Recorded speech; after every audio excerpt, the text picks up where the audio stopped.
live in the dungeon. This is the Dream Warrior Review. I'm Kurt Thomas. I'm Strawn.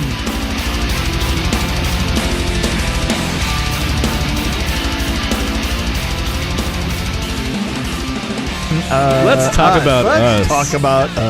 Let's talk about us, baby. Let's talk about maybe, baby. Sorry. I apologize. Families Serenity turns to chaos when group of doppelgangers begins to terrorized. them. Basically, we're our worst enemy is what I got out of this one. We're our own worst enemy. I know that I am, but not only am I can I imagine my evil worst Mick. enemy, I'm your worst enemy. Right. And you out there, I'm your worst enemy. We should have done this we should have done this with our doppelgangers. Yes. That was exactly. kind of strange. That's like my right. doppelganger would be like, yeah. I gotta say, I don't know how I feel right now about this movie, but I enjoyed it. It was enjoyable. There was one part I did not enjoy. It kind of blew me away a little bit. I have to say, going into this film, I did not expect what it became, and Lupita was amazing. The what? The main character, I would say. Oh yeah, was pretty amazing. Well, the thing is the casting and the acting in general, except for one character, who I normally think turns in an amazing performance, Elizabeth Moss. Oh, I mean, 100%. I would say I really enjoy Elizabeth Moss. and I wasn't too happy with it. That goes to the part of the movie that I did not enjoy. And which was what? Because we went to the bathroom, went to take a piss, right? And basically, it went back to normal when he came back. It was like this weird thing happened after he left. Like, oh, he left the room. Let's get weird. And then when he came back, it kind of went back to normal. So that's the way things always work. I am the weirdest thing in any given room. How do I say this without ruining anything? So basically, there's a white couple, right? And I would say they're probably very easily, the actors of the group. Right. But, I'm with you on and that. I hate to talk about acting because I'm not an actor. But right. That's just my opinion. Yes. I might be wrong. But anyway, I'm getting upset here. I'm throwing my keyboard around. No, so it was just this weird part that something happened, and just the way they did it, they almost had it choreographed like badly. I don't know. Yeah. There was a couple girls.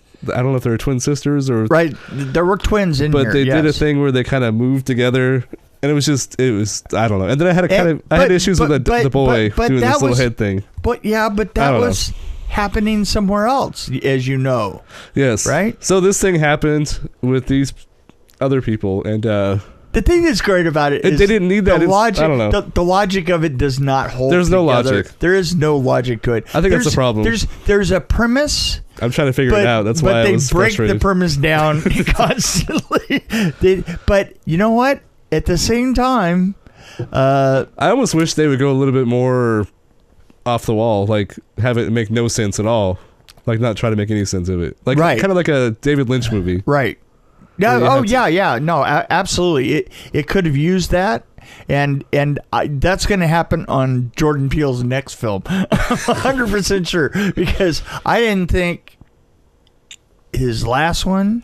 I wasn't that excited about it. And you know, I think between the two of us, we just didn't like his last film that well. I don't think it was worth an Oscar necessarily. I'm not gonna say it. I don't know. Yeah, whatever. Maybe it deserved one Oscar for something. I just didn't think it was the best movie of the year. Best horror movie for sure. It wasn't. It certainly wasn't the best horror film. No, this wasn't even a horror film. This was kind of a thriller, because it was kind of a horror. It was a slasher film, I guess. It's a slasher film. But it kind of had some like thriller aspects to it, like a Alfred Hitchcock type feel. And it had the science fiction edge to it. You know, it's it was a zombie slasher.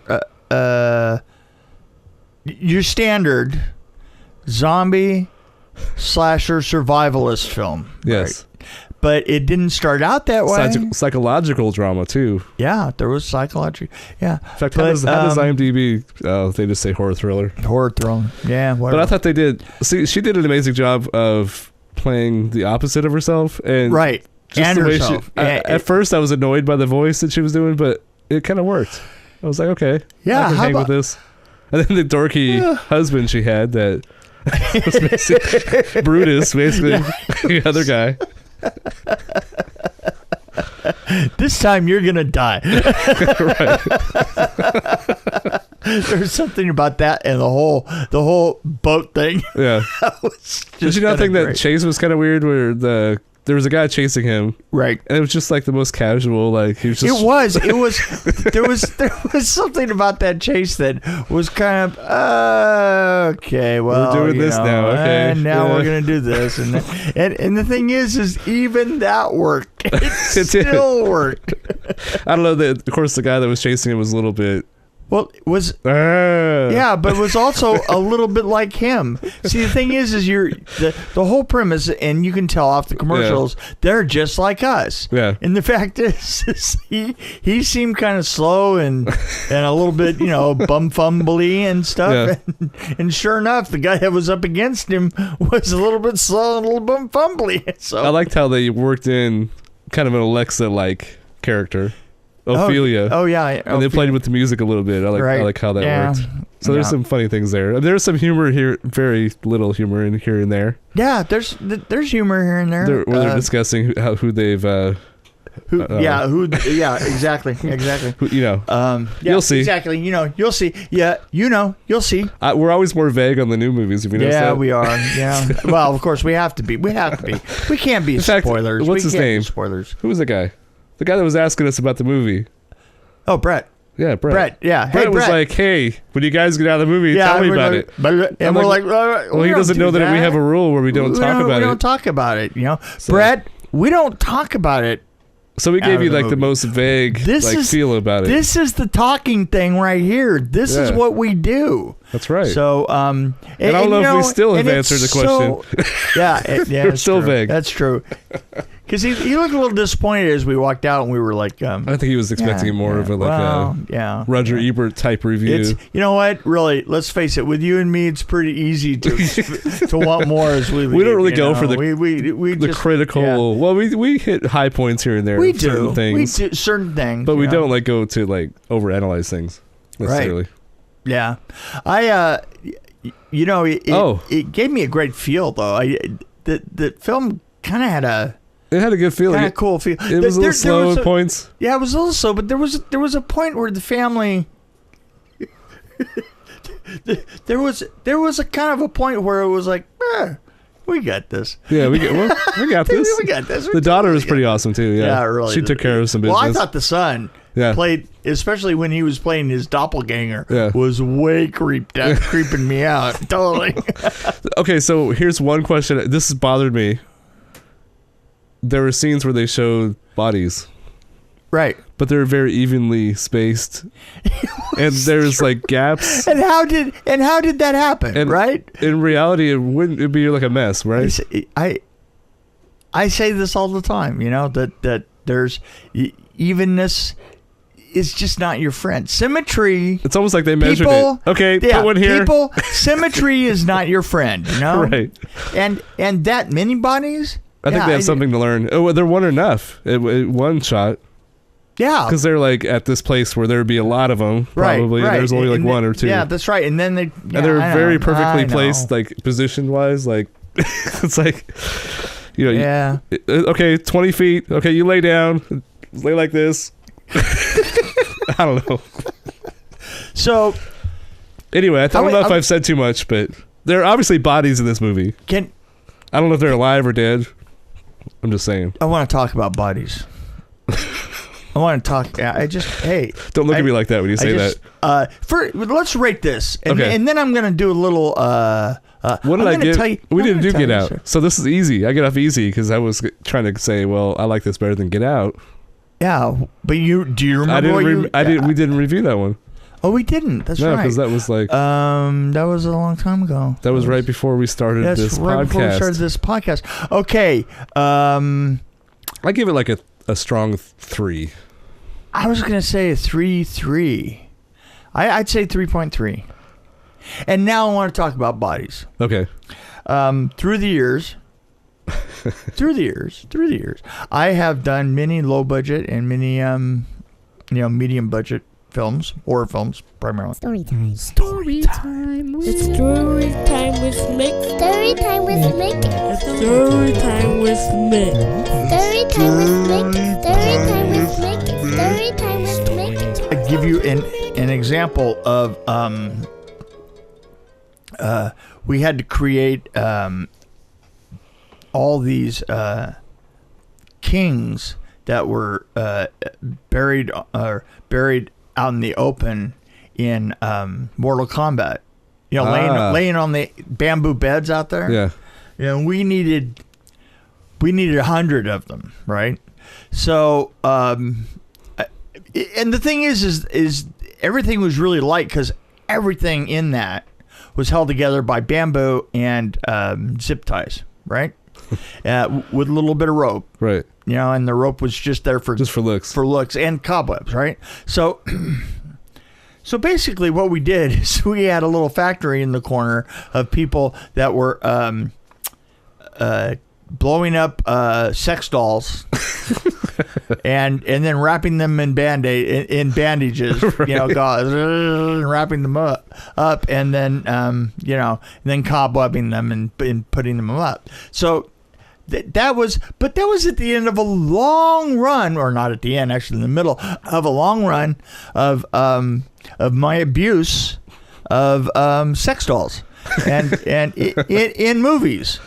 Abuse of sex dolls in movies. Did you ever have any missing sex dolls? I'm sure that we had several. The only thing I want to make for sure is that they didn't get returned. Right. That's a one-way deal, boy. Yeah, that's right. But I mean, this is a great story. We did Grey Knights, right? Yeah. Absolutely no budget on that, right? But if you remember the scene, Civil War zombie movie. Yes. Civil War zombie. That was my Civil War zombie film, right? Because everybody's got one. But we did those crosses up on that hillside. Remember, Yeah. all over the kills were the crosses, and the soldiers were hung on the crosses upside down, right? Yeah. Facing backwards. Right, and there was a reason that they were facing backwards, and it was because they were all sex dolls, and their mouths were open. Yeah, and their mouths were like this, and the thing is nobody really knew that because they were up on the hill, and the gaffer went up.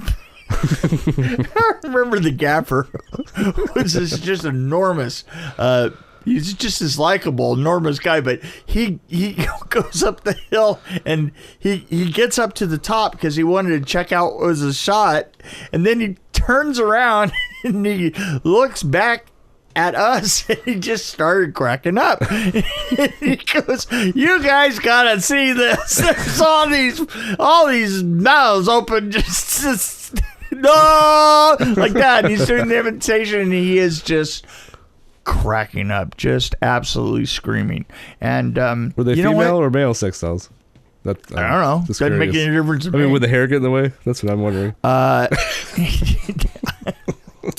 Is there hair on? They all had no. There isn't, and they all had wigs on. So there's bad. So you're looking at all the bad wigs, and you're looking down at the bad wigs, and the mouths gaping open and staring, and it had to be a pretty hilarious look from his point of view. And I thought, there you go. He comes back down the hill and he goes, "What the hell you guys do? I mean, why do you think this shit up? I don't understand." It's like, well, that makes sense if you're budget minded. Yeah, well, the thing is the sex dolls, you could get them down to $20 a piece if you went in and bought every one they had. I mean, and we did. I mean, several who times. had the job of doing that? That'd be a fun job. I want to get one of every sex doll, please. It would be somebody in our department, and they wouldn't want to do it, and I'd have. I would do it. I would take pleasure in Oh God, yeah. I mean, I would like making it a big event. I really couldn't take. I would the go. time, I gotta have some sex dolls. Get all sweaty before I go. Just throw them in the truck. Yeah. One of each. I'm paying cash. But I mean, the awesome. great thing is you'd have like a. I mean, and you had to think about it. You'd have like a good $900 bill from Debbie's Sex Palace. Did you ever use any livestock sex dolls? I've seen those. Not that I know of. I'm almost sure that we didn't. I've seen those for like bachelor parties and stuff. Really? They're like sheep and stuff, pigs. I saw a bachelor party one time that was carrying them around. That's kind of disturbing. It is disturbing. The mouth. I take that back. It's not. And the rear end. And the thing is, and also the thing is when you get their entire stock, when you have to go and get 30 at once, which I'm just telling you right now. It has happened several times that I've cleared out the stock down there. So you get all kinds of colors and all kinds and sizes and you get specialty items. Oh. You get ones that have more orifices than others, Like you sit down and you go, well, what exactly is that orifice for right there? And you know what? If you think about it, you know exactly what it's all for. Right, yeah. Why is there one on the neck? I don't know. Yeah, exactly. So, I just wanted to say that happened. Yeah. Are you using any for vengeance?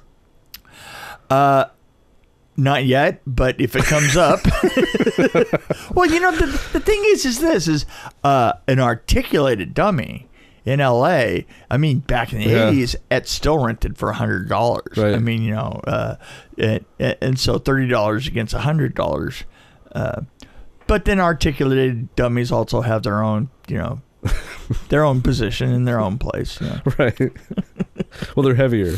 Right, they're much heavier. So they're good for dropping off things. And yes, they are. They're very. I have to tell you though, is throwing one out of a car is very difficult. And I think we've actually we did talk about that. Yeah, we talked about that. Yeah, I actually had to shoot one out of a car. Right. I shot one in the middle of Studio Boulevard. Yeah, we did. Ventura Boulevard. Yeah, in Studio City. Right, exactly. Well, Well, I think tickles. That should be your goal, is to use at least one sex doll in Visions. Don't even mention it. Just use it. Just cut to it. Have it hanging somewhere. Yeah. So, anyway, as I was saying, so, I think we're done with I think we're done with this one. I think we're done. Did we kick through this in a good amount of time? I think we cut through it pretty quick. Yeah, there we go. Snip, snip.